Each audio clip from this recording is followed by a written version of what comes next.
আমার অফিসে চলার পথের পাশে একটা বিল্ডিং, তার উপরে সুন্দর একটা ছাদ বাগান দূর থেকে সবসময় দেখি।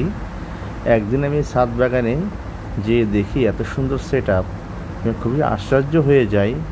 সেই সেট আপের ধারাবাহিক অংশ হিসাবে আপনাদেরকে আজকে তুলে ধরলাম। আপনারা সকলেই এই ছাদ বাগানের আউটপুটটা দেখবেন। চলেন শুরু করি। বিসমিল্লাহির রহমানির রহিম। আসসালামু আলাইকুম ওয়া রাহমাতুল্লাহি ওয়া বারাকাতুহু। আমি একজন ছাদ বাগানের আসছি, এই প্রথম আমার আউটডোর একটা ভিডিও কাভারেজ। এখানে আমি প্রথম দিন এসে খুবই সারপ্রাইজ হয়েছি। উনি একজন ব্যাংক কর্মকর্তা ছিলেন, ওনার পরিচয় আমি দিব। তার আগে ওনার যে অ্যাক্টিভিটিস সেটা আপনাদের সাথে শেয়ার করি। আমি না শেয়ার করতে পারতেছি না। এই যে দেখেন জামরুলগুলো, মাশাআল্লাহ আমার হাত পরিপূর্ণ ভরে গেছে। এইগুলো পরিপূর্ণ সানলাইট এবং পরিপূর্ণ বৃদ্ধি হলে এবং টকটকে লাল, সিঁদুরে লাল হয়ে যায়। এই জামরুলগুলো দেখেন, আলহামদুলিল্লাহ মাশাআল্লাহ এই জামরুলগুলো খুবই সুমিষ্ট হয়।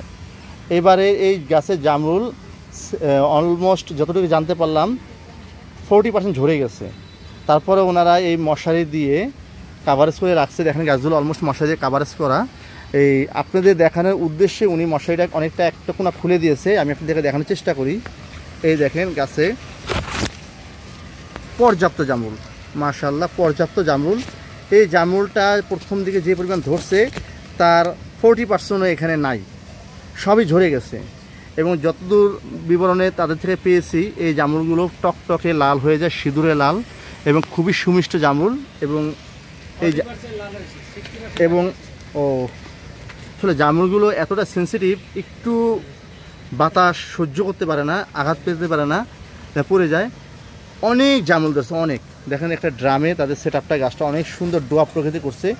গাছের পিছনে যে তাদের অনেক পরিশ্রম, তাই গাছের গঠন, গাছের গ্রোথ এবং গাছের আউটপুট দেখলেই বোঝা যাচ্ছে। আলহামদুলিল্লাহ। আপনারা ওনাদের এই ছাদ বাগানের জন্য সকলে দোয়া করবেন। আর এই ধরনের জাত যদি আপনাদের প্রয়োজন হয় আপনারা অবশ্যই যোগাযোগ করবেন।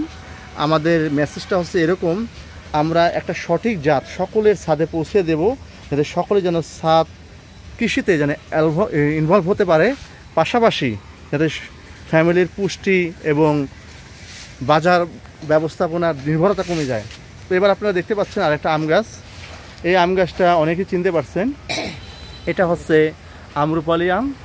মাশাআল্লাহ আমার জানা মতে এই আম্রপালি যেই ধরার যে ভেরিয়েন্ট, তাতে 40% আম এখানে টিকে নাই। প্রতিটা বাটে মুকুল আসছে, যেটা সাইনে বোঝা যাচ্ছে প্রতিটা বাটে, এবং অসংখ্য বা তার আগা আছে। আম গাছটা সুন্দরভাবে প্রুনিং করা হয়েছে। তারপরও যেই আম হয়েছে এটা একটাকে বলা হয় বাগানের পর যে বাম্পার আম। ওই যে দেখতে পাচ্ছেন আমাদের সেই বাগানের কর্ণধার। আসসালামু আলাইকুম। হ্যাঁ, আপনার নামটা একটু বলবেন প্লিজ। এখানে ঠিকানাটা কোন জায়গাটা? এটা 83 হলান বাজার, দক্ষিণখান, ঢাকা। আচ্ছা আচ্ছা, আপনারা সকলেই এই লোকেশনে ট্রেস করতে পারছেন। উনি একজন সাবেক ব্যাংক কর্মকর্তা। অবসর সময় তার সময়টাকে কত সুন্দর ইউটিলাইজ করতেছে, তার পরিবারের সাথে থেকে তাকে নিজেকে ব্যস্ত রেখে আল্লাহ তাআলার অশেষ নিয়ামতের ভিতরে সে আছে। তার একটা আউটপুট আপনাদের সামনে তুলে ধরলাম। শুধু এই একটা গাছ না, যেখানে দেখবেন প্রতিটা গাছ যেন তার যে অভিজ্ঞতার স্বাক্ষর, মহান রব্বুল আলামিনের কত নিয়ামতে, যে মশারি দিয়ে তাকে ঢেকে রাখা হয়েছে, ভিতরে ফলের টইটুম্বুর হয়ে আছে। দেখেন এটা হচ্ছে সবুজ বড় ধরনের একটা জামুল, একটা জায়েন্ট জামুল। এই জামুলটার একটা বৈশিষ্ট্য আছে, এটা বোটাটা অনেক শক্ত হয় এবং এটা অনেক ধরে। এটা অনেক রেকর্ড আছে, এই ফলের ভারে জামুল গাছটা ভেঙে যায়। কিন্তু মাশাআল্লাহ তাদের ফলের গাছের শেপটা যেভাবে করছে, তারা একদম আদর্শ একটা খামারি, আদর্শ একজন ছাদ খামারি, সেরকম প্রফেশনালিজমের মতোই তারা কাজটা করছে। দেখেন গাছগুলো ডোয়া প্রকৃতি করছে। এই একটা লাল জামরুল, এই একটা লাল জামরুল তাদের একটা মাদার গাছ থেকে একাধিক করা। মশারির ভিতর দিয়ে দেখাতে চেষ্টা করতেছি, কারণ এটা অনেক কষ্ট করে মশারিটা লাগানো হয়েছে। অনেক ফলন ধরছে। আর এই একটা আম্রপালি গাছ, আম্রপালি একটা আম গাছ। তারপরে দেখেন আপনি থাকেন কি হয়, আচ্ছা রাখেন, এই একটা আম্রপালি গাছ দেখতে পাচ্ছেন আপনারা। আমি কি বলবো, আপনারা এই ব্যাপারে ভালোই জানেন। আমার যে বারবারই যে আপনাদের কাছে যে মেসেজটা পৌঁছানোর উদ্দেশ্য, সেই মেসেজটা যে আউটপুট, কেউ যে এরকম গাইডলাইন ছাড়াও যে নিজের উদ্যোগে, নিজের প্রচেষ্টায় এত সুন্দর একটা বাগান করতে পারে, তার ফ্যামিলির একটা গার্ডেন করছে ছাদে, ছোট্ট একটা ছাদ। আমি মনে করি আর আড়াই কাঠা অথবা 2 কাঠার ভিতরে এই গাছের ছাদটা, যার ভিতরে যেটা সিঁড়িঘর কাভার হয়, তারপর তার ছাদের প্রতিটা অংশ সে 100% কাজে লাগাইছে। একটা ছোট্ট একটা গ্রাম্য বাগান তৈরি করছে, তার নিজের গ্রামটাকে এখানে ফুটিয়ে তুলছে, রিপ্রেজেন্ট করছে। হ্যাঁ, এবং দেখেন এই একটা সবেদা গাছ, এমনি অসংখ্য গাছ আছে কিন্তু। এই যে এটা হচ্ছে আপনার বহেরা গাছ, একটা ওষুধি গাছ সে লাগাইছে। বহেরা গাছটা এটা বহেরা, এটা বহেরা গাছ। আমার যেই বড় ভাই, উনি গাছের এত যে প্রেমিক, সে শুধু বাগানে ফলজও রাখে নাই, সে এখানে ওষুধি গাছও রাখছে। যে দেখেন একটা বহেরা গাছ, এটা অনেকে আপনারা চিনেন। একটা লজ্জাপতি গাছ আছে, অনেক ধরনের ফুল গাছ আছে, ড্রাগন গাছ আছে, তারপরে এই যে এটা হচ্ছে আপনার এলাচ লেবু বলা হয়, খুবই একটা সুঘ্রাণ। এটা গ্রানটা অনেক সুঘ্রাণ। দেখেন শুধু গাছ না, সে এখানে তার গাছে পর্যাপ্ত পরিমাণ ফল ফুলে সমৃদ্ধ। এখানে দেখতেছেন আপনারা থাই ল্যাংসা সবেদা বলে অনেকে। সবেদা তো অনেক প্রকার হয়, যেই সবেদাটা খুব জায়েন্ট ভেরিয়েন্টের, খুব হাইব্রিড লেভেলে একটা গাছ সে রাখছে, তার অনেক ফলন। এই দেখেন প্রতি থোপায় থোপায়, এই যে এই থোপাটা আপনি দেখেন 1 2 3 4 5টা, এই 5টা সবেদা অনেক বড় বড় হবে, অনেক বড় বড় হবে। এটা একটা, এবং সে পাশাপাশি দেখেন বনসাইও করতেছে, বটের বনসাই, এবং অনেকটাই সফল। এটাকে আরও সময় দিলে ডে টুমোর এটা আরও সুন্দর বনসাই শেপে চলে আসবে। আমরা এই সবেদা গাছটা নিয়ে বলি, দেখেন এই যে আপনারা যারা সবেদা গাছ করতেছেন, তারা এই ল্যাংসা সবেদা বা লাম্বা থাই ভেরিয়েন্টের সবেদা নিয়ে কাজ করবেন। এই সবেদাটা আরেকটা বৈশিষ্ট্য হচ্ছে, এটা 12 মাস ফল থাকে, 12 মাস গাছে ফল থাকবে। আপনার পরিপূর্ণ যত্ন যদি পায়, এই সবেদাটা আপনাকে হিউজ পরিমাণে একটা ফলের আউটপুট দিয়ে থাকবে। এখানে সব থোকায় থোকায় সবেদা। এখানে কিছু মিলিবাগ পিঁপড়ার উপদ্রব আছে, আমি আমার বড় ভাইকে তার এগেনস্টে কী কাজ করা লাগবে তার গাইডলাইন দিয়ে দিচ্ছি। ইনশাআল্লাহ মহান রাব্বুল আলামিন তাকে এই মিলিবাগ থেকে রক্ষা করাবেন। পাশাপাশি দেখেন আরেকটা বিদেশি গাছ, এখানে একটা তেঁতুল গাছ। এই তেঁতুল গাছ, এবং গাছে তেঁতুল ধরছে, এটা আপনারা সবাই গেস করতে পারছেন ঠিকই, এটা মিষ্টি তেঁতুল। এই তেঁতুলটা উনি কোনো নার্সারি থেকে আনে নাই। বড় ব্যাপার হচ্ছে, এটা ওনাদের ফ্যামিলির মিষ্টি তেঁতুল খাওয়ার পরে যে বিচি লাগাইছে, সেই বিচি থেকে দেখেন বিচির গাছে ছাদে ফল দেয় না। ইনশাআল্লাহ আমরা আগামীতে হলো বিভিন্ন ধরনের প্রতিটা গাছ যদি নির্ধারিত একটা ডিউরেশন পায়, সেটা যেই পরিবেশে পায় না কেন, নির্ধারিত সময় পরে ফল দিবে। দেখেন গাছে তেঁতুল আছে, এবং পাশাপাশি অনেক ফুল আসছে, গাছে পর্যাপ্ত ফুল আসছে। এটা একটা 12 মাসি একটা ফল গাছ, এই সকল মুরগির পাশাপাশি কাঁঠাল গাছ আছে। আমি ওনাকে এটা 12 মাসি কি কাঁঠাল, এটা ভালো পয়েন্ট কোন খারাপ পয়েন্ট, 12 মাসি কাজ করলে আপনাদের স্বাভাবিক ভালো হবে। পিঙ্ক কাঁঠাল এতগুলো চারা এখানে গাইডলাইন হিসেবে প্রেজেন্ট করব। হয়তোবা মানে ওটা কি কলম চারা নিয়ে আসছেন, হয়তোবা আপেক্ষিক তথ্য হতে পারে, যেটাই হোক না কেন। হ্যাঁ, এই ওনারা যে থাইল্যান্ডে যে পিঙ্ক কাঁঠালটা খেয়েছে, তার বিচি থেকে গাছটা বানানো। এটা 3টা সুবিধা আছে, এই গাছটা সহজে মারা যাবে না, এটা অনেক রুক্ষ পরিবেশে নিজেকে ঠিক রাখতে পারবে। যখন একটা কলম গাছ আনা হয়, সেই কলম গাছটা একটা দুর্বল হয়, সিজারিয়ান বাচ্চাদের মতো। বিচি গাছে আপনারা সবাই করার চেষ্টা করবেন, সেটা একটু দেরিতে ফল আসলেও গাছটা টেকসই হয় এবং অনেক সহিংসু হয়। এই যে মাদার গাছ জামরুলের, এইটাই হচ্ছে প্রথম মাদার গাছ। এই দেখেন ফলগুলো আমি মশারির ভিতরে দেখার চেষ্টা করতেছি। এটা অনেক বড় এবং জায়ান্ট প্রকৃতির, এবং সবথেকে আকর্ষণীয় লাল একটা জামরুল, খুবই সুমিষ্ট। এবং এটা ওনাদের প্রথম এই গাছটা, এটা হচ্ছে কোথা থেকে আনা হয়েছে?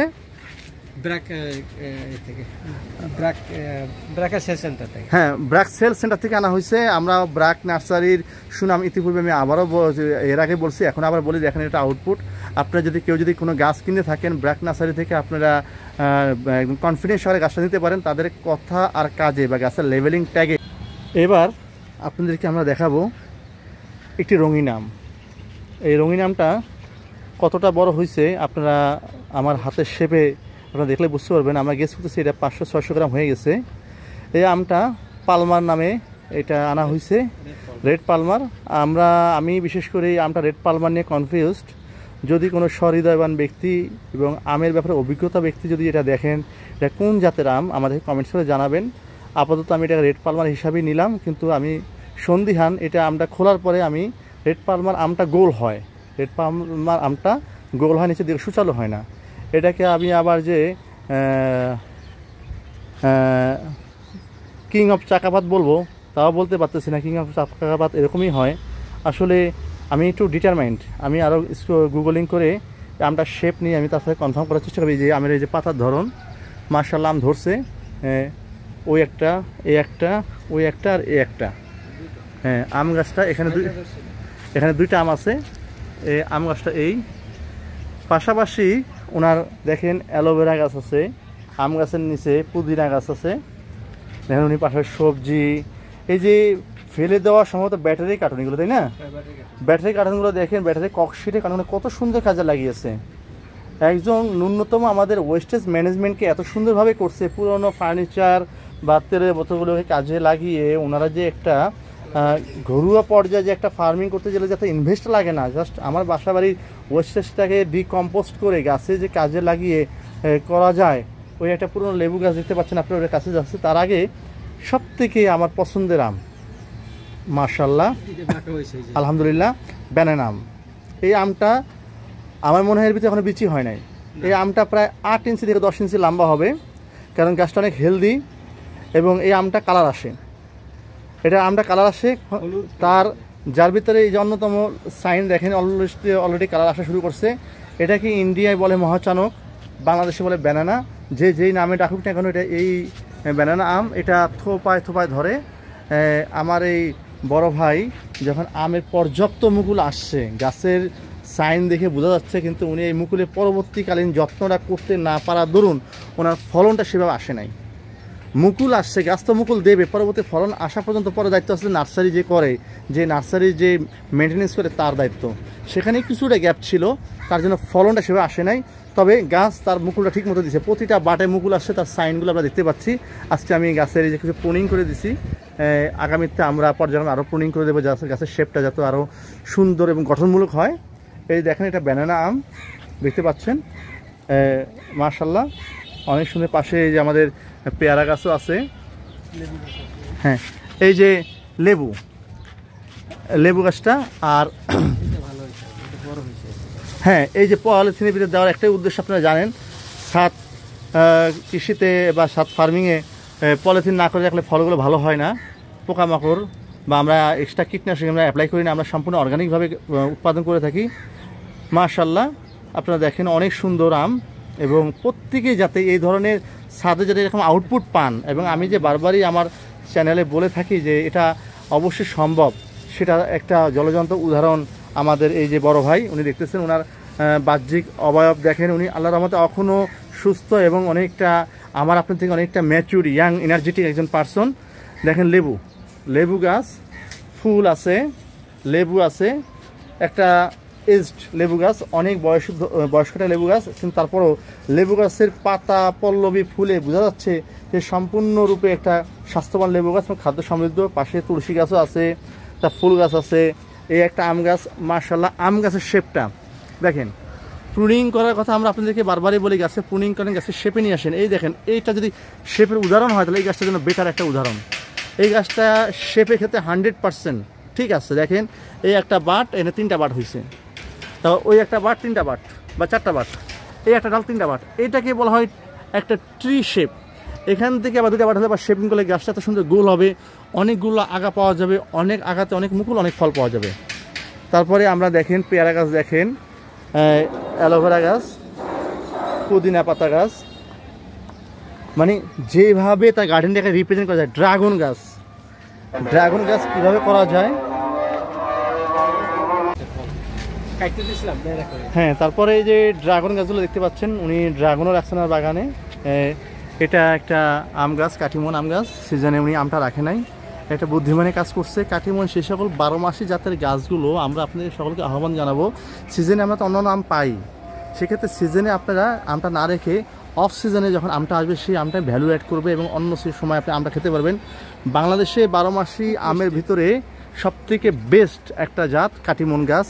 এই কাঠিমন আমটা যত সুমিষ্ট, আঁশবিহীন এবং অনেকটা লাম্বাটে হয় এবং বছরে 3-4 বড় হয়। আর পাশে যে গাছটা দেখতে পাচ্ছেন এটা আপনারা অনেকে চেনেন, অনেকে চেনেন না।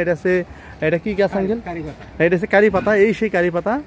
কারি পাতা দেখেন যে ফল, পাতা, ফুল, হ্যাঁ এটা চারা হয়েছে। দেখেন এই বিচি দিয়ে চারা হয়, তাহলে এই যে বিচি পাকছে, বিচি খাওয়া যায় নাকি? আপনারা বিচি খায় মানুষে, বিচি খায়, তাহলে আপনি বিচি লাগায় কিছু কারি চারা উৎপাদন করেন, তাহলে এই গাছের যে মূল্যবান একটা গাছ।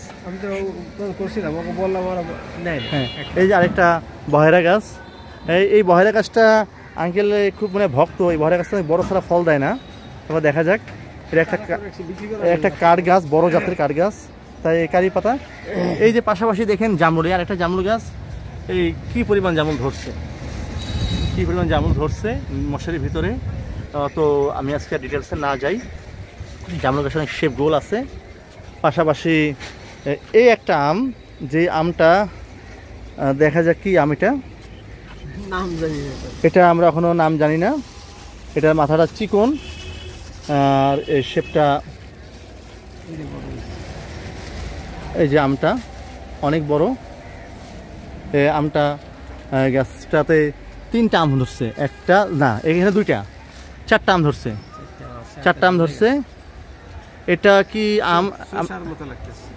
এটা চোষা আমটা তো আরো কম লম্বা হয়, এটা তো বেশ লম্বা, আরো লম্বা হবে। দেখা যাক এটা কি আম। সবার শেষ হয়েছে, এটা সবার শেষে হয়েছে। আপনারা যদি কেউ জেনে থাকেন আমটার নাম কি, তাহলে আপনারা আমাকে কমেন্ট করবেন।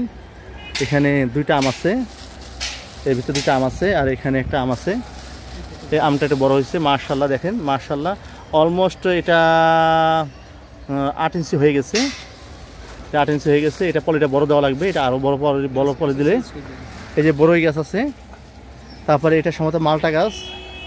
এই মালটা ফুল এগুলো আসছিল, সব ঝরে গেছে, মালটা ফুল ঝরে গেছে। ওই যে ফুলের পরবর্তী পরিচর্যাটা মনে হয় অ্যাকুরেট হয় নাই, পর্যাপ্ত ফার্টিলাইজারটা সুন্দর মতো আছে। মালটা গাছের স্বাস্থ্য ভালো সব দিক দিয়ে। মালটা গাছটা ইনশাল্লাহ দেখি আগামীবার কী করা যায়। ড্রাগন গাছ আছে এখানে, মিষ্টি কামরাঙা ধরছে, আপনারা দেখতে পাচ্ছেন। আর এখানে সব থেকে এই বাগানের একটা পুরনো আম গাছ, যেটা শেপটা দেখলে আমার খুবই লোভনীয় লাগে। এটা একটা বনসাই টাইপের আম, মানে বড় একটা আমের বৃক্ষকে ছোট করে এটা শেপ করা, সেখানেই শেষ নয়। এই গাছটাতে দেখেন মাশাআল্লাহ মাশাআল্লাহ পর্যাপ্ত আম। যতটুক আম বললে আমরা বলবো যে এটা গাছের সুন্দর ফলন। এই আমটা কিন্তু আপনারা সকলে জানেন, সে বিখ্যাত রংপুরের হাড়িভাঙা আম। সে বিখ্যাত হাড়িভাঙা আম। একটা আমের কাছে এসে সে আমগুলো ধরবে, পারবে, ছিঁড়বে, পাকবে, এটা যে কত সুন্দর যে একটা আল্লাহ তাআলা ভেস্তে নিয়ামত, এটা আপনি না দেখলে বুঝবেন। দূর থেকে ক্যাপচারটা নেই। গাছটা একদম পুরনো গাছের মতো মনে হয়, অনেক বড় বয়স্ক গাছ, কিন্তু গাছের প্রতিটা পত্র পল্লবীতে গাছ। এটা একটা জায়ান্ট ভেরিয়েন্টের আমরা বনসাই বলতে পারি একদম। এটা উনি জেনে হোক না জেনে, একটা কাইন্ড অফ একটা মূল্যবান গাছ তৈরি করে ফেলছে। এরকম একটা গাছ যদি বৃক্ষ মেলাতে তোলা হয়, আমার মনে হয় 50,000 টাকার নিচে যাবে না। একদম আদর্শ একটা শেপ হয়েছে, প্রতিটা গাছ উনি এই শেপেই উনি নিয়ে যাচ্ছে। এটাই উনি একটা বড় একটা ক্রেডিট। একদম প্রো লেভেলে ফার্মিং করলে এরকম কাজ করা হয়। যাই হোক আলহামদুলিল্লাহ। দেখেন এখানে ড্রাগন আছে, এখানে আম গাছ আছে আরও। সেই এটা কি জাতের আম? এটা আম্রপালি। এটা তো বাটটা খুব সুন্দর ছিল, এই যে কলম করার জন্য উপযুক্ত বাট। এটা উপযুক্ত বাট, এই যে উপযুক্ত বাট, ও এটা তো উপযুক্ত বাট এগুলো। এর জন্য এটা আগামীতে প্রচুর ফুল আসবে ইনশাল্লাহ, প্রচুর ফুল আসবে। তবে এটার ওই ফুল আসার জন্য এটাতে নাইট্রোজেন সারটা বেশি ছিল। ফুল আসার জন্য যতটুকু দেখে সেইভাবে ফার্টিলাইজ করে দিয়েন, একটু পানিটা কম দিতে হবে ফুল আসার আগে, তাহলে এটা ইনশাল্লাহ ভালো ফুল আসবে।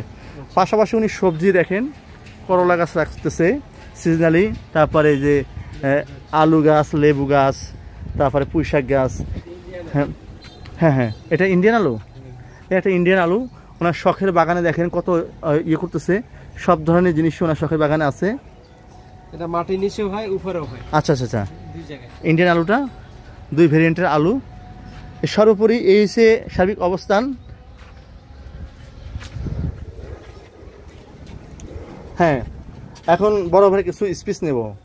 এই যে আল্লাহর রহমতে আলহামদুলিল্লাহ এত সুন্দর যে বাগান করছেন, আপনার দিনে কয় ঘন্টা সময় দেন এখানে? এখানে সকালে নাস্তা করে আসি 4 ঘন্টা। 4 ঘন্টা রেগুলার 4 ঘন্টা। আপনি এই যে এক্সট্রা কি ব্যায়াম করা লাগে, হাঁটা লাগে? না, আমি ব্যায়ামটা কিছু করি না। আপনি কি ডায়াবেটিস আছে? ডায়াবেটিস আছে। ডায়াবেটিস কত কন্ট্রোলে আছে? নরমালি আছে এখন। আপনি ইনসুলিন দেন? ইনসুলিন নেই। ইনসুলিন দেন। আপনি এই ডায়াবেটিসের জন্য ডক্টর যে বলে যে হাঁটতে সে হাঁটার আপনার প্রয়োজন নেই। এখন আপনি গাছের সাথে আপনি অ্যালাইন হয়ে আছেন। তারপরে তার মানে দেখেন ওনার কায়িক পরিশ্রমটা এখানেই হয়ে যাচ্ছে। উনি একটা সবুজের ভিতরে আছে, পর্যাপ্ত পরিমাণে অক্সিজেন পাচ্ছে, গাছের সাথে উনি অ্যালাইন হয়ে প্রকৃতির সাথে মিশে যাচ্ছে। ভোরবেলা সকালবেলা সূর্যটা ওঠে, তখন আবার এখানে আসে। আচ্ছা আচ্ছা আচ্ছা, দেখছেন একটা গাছের গার্ডেনিং একটা মানুষের কত সুন্দর ডিসিপ্লিনে নিয়ে আসে, সেটা আপনারা যারা না করছেন তারা বুঝতে পারবেন না। আমরা এই বড় ভাই থেকে তার অভিজ্ঞতাটা শেয়ার করলাম। আগামীতে ইনশাল্লাহ আমরা এই গাছের অগ্রগতি, গাছের অ্যাক্টিভিটিসগুলো আমরা আপনাদের সামনে তুলে ধরবো। হ্যাঁ, এই যে এই একটা সুন্দর একটা ফুল দেখেন, এই ফুলটার নাম কি? বলতে পারবে, বলতে পারবে। হ্যাঁ, এই ফুলটার নাম আমিও জানতাম, তো পেটে আসতেছে, মুখে আসতেছে না। এটা একটা মানে ছোট বনসাই টাইপের করা হয়েছে, ফুলগুলো অনেক বড় বড় ঝোপা ঝোপা হয়। হ্যাঁ হ্যাঁ, তো যাই হোক অনেক সুন্দর। মোট কথা এই বাগানে জবা থেকে শুরু করে নয়নতারা থেকে শুরু করে বেগুন থেকে শুরু করে আম গাছ, জামরুল গাছ, জাম গাছ, সবেদা গাছ, সমস্ত একটা সমারোহ, একটা ছোট্ট একটা বৃক্ষরাজির মাঝখানে অবস্থান করা, একটা বিকাল, একটা গ্রাম্য একটা থিম। হ্যাঁ হ্যাঁ, ফ্লাউ পাতাও তার কাছে আছে। তারপরে ওখানে এটা আছে আপনার ইয়া পাতাটা, এটাকে বলে সুপ পাতা বলে, এটা অনেক সুঘ্রাণ। এনে প্রতিটা গাছে ইন ডিটেলসে তার বলা যায় না। আপনাদেরকে দেখানোর উদ্দেশ্য যে একটাই, যে আপনারা ফার্মিং বলেন আর কৃষি বলেন, এখানে গ্রাম শহর বলে কোনো কথা না, সব পর্যায়ে যদি আপনার ইচ্ছাশক্তি থাকে সেটা সম্ভব। তার এটা উৎকৃষ্ট উদাহরণ হচ্ছে আমাদের এই বড় ভাই। আপনারা তার জন্য দোয়া করবেন, উনি যেন নেক হায়াত পায়, আরও দীর্ঘদিন আমাদের সাথে এইভাবেই কার্যক্রম চালিয়ে যেতে পারে। আল্লাহ তাআলা ওনার পরিবারের পরে যেন আল্লাহ তাআলার রহমত থাকে, বরকত থাকে, এবং উনি আমাদের দেশের সম্পদ। সারা জীবন উনি তার দায়িত্ব কর্তব্য অনেস্টের সাথে করে শেষ বয়সে যে স্বাক্ষর রেখে যাচ্ছে আমাদের অর্থনীতিতে, এটা কেউ টেন না পেলেও, গভর্নমেন্ট সরকার কেউ টেন না পেলে কিন্তু আমরা কিন্তু এখন পরদে বুঝতে পারতেছি, যারা আমরা বাজারের ব্যবস্থাতে আমরা কম বেশি সবাই ফেস করতেছি, বাজারের দামের ব্যবস্থা। আপনি হয়তো বাজার থেকে এরকম একটা ফরমালিন মুক্ত আম খাবেন কিনা কোনো গ্যারান্টি নেই, কিন্তু সে খেতে পারবে, এই গ্যারান্টি তার ভিতরে আছে। দেখেন আমটা, আপনি একটু আমের গাছের নিচে যান, তাহলে মানুষে বুঝবে যে এই ওনারশিপটা সেই পায়, এই ওনারশিপটা সেই পায়। এই বয়সে এত সুন্দর একটা আমের ওনারশিপ, তাকে কৃতিত্ব এটা আল্লাহ তাআলা তাকে দিয়েছে। এটাই আল্লাহ তাআলা নিয়ামত। আল্লাহ তাআলা বলছে, বান্দা তুমি কষ্ট করো, চেষ্টা করো, দেওয়ার মালিক তুমি না আমি, তারই স্বাক্ষর এখানে। দেখেন এই একই গাছে, এটা তো আম হয় না, এটা তো আম হয়েছে, ওটা তো হয় নাই, তাহলে কিন্তু এইটাতে হয়েছে, এটাতে সেটাতে অনেক, কত চারদিকেই শুধু একটা সৌন্দর্য। একটা আমরা আর আমাদের এই প্রতিবেদনটা বড় করলাম না, আপনারা আমাদের জন্য দোয়া করবেন আর আমাদের প্রচারটাকে সম্প্রচার করে দেবেন। এটা দেখে যদি কেউ যদি আগ্রহ হয়, কারো যদি এটার বাস্তবতা যদি হয়, তখনই আমরা সার্থক। আমরা সব কিছু মিলিয়ে আপনাদের কাছে এই প্রতিবেদন তুলে ধরার একটাই উদ্দেশ্য, যে উৎপাদনমুখী একটা পরিবার গঠন করেন। আপনারা উৎপাদনমুখী একটা পরিবার গঠন করেন, তাহলেই আপনি সমৃদ্ধ হবেন পরিবারিকভাবে, দেশ সমৃদ্ধ হবে, সমাজ সমৃদ্ধ হবে। ও আলহামদুলিল্লাহ, এটা আমরা না শেয়ার করলে নয়। আমরা এই প্রচার মাধ্যমে আমরা স্যার শাইখ সিরাজকে, হ্যাঁ চ্যানেলের শাইখ সিরাজকে আমরা সালাম জানাচ্ছি, ধন্যবাদ জানাচ্ছি। স্যার আপনারই প্রচারণার একজন আউটপুট এখানে, উনি আমাদের সামনে দাঁড়িয়ে আছে। আপনি যদি এই ভিডিওটা কখনো দেখে থাকেন, শাইখ সিরাজ স্যার আপনাদেরকে আমরা সালাম জানাই। আপনার যে প্রচারটা যে সার্থক হয়েছে, এই যে একজন সমাজসেবক, সমাজকর্মী, উনি যে তার সাক্ষরতা যে প্রতি পরদে দিয়ে যাচ্ছে, তার আউটপুট জলযন্ত্র উদাহরণ এখানে। আমরা যে এরকম হাজারো শাইখ সিরাজ আসুক আমাদের মাঝে, তার এই প্রচারটা যেন সারা পৃথিবী যেন ছড়িয়ে যায়, একটা সহজ প্রচার, একটা সুন্দর প্রচার, সুস্থ প্রচার। তাই আজকের প্রতিবেদন এখানে শেষ করছি। সকলে ভালো থাকবেন। ধন্যবাদ আপনি এই যে ভিডিও করার জন্য। আমি মূলত ভিডিও করার উদ্দেশ্য আছে আমার যে সকল ভাইয়েরা এ ধরনের কাজে সম্পৃক্ত আছে বা যারা সম্পৃক্ত হতে চাচ্ছে, তাদেরকে একটা বাস্তবিক একটা উদাহরণ দেওয়া, যাতে তারা যাতে আরও এনার্জি নিয়ে কাজে আসতে পারে। সেই জায়গায় সকলের প্রতি আমার দোয়া রইল, আর সকলের কাছে আমি দোয়া চাই। আপনি আমার জন্য দোয়া করবেন, মহান রাব্বুল আলামিন যেন আমাকে নেক হায়াত দান করে, আমি যেন আল্লাহ তাআলার নির্দিষ্ট পথে থাকতে পারি এবং পরিবার পরিজন নিয়ে সঠিকভাবে পৃথিবীতে চলতে পারি। আজকে আমাদের পর্ব এখানে শেষ করছি। আসসালামু আলাইকুম ওয়া রাহমাতুল্লাহি ওয়া বারাকাতুহু।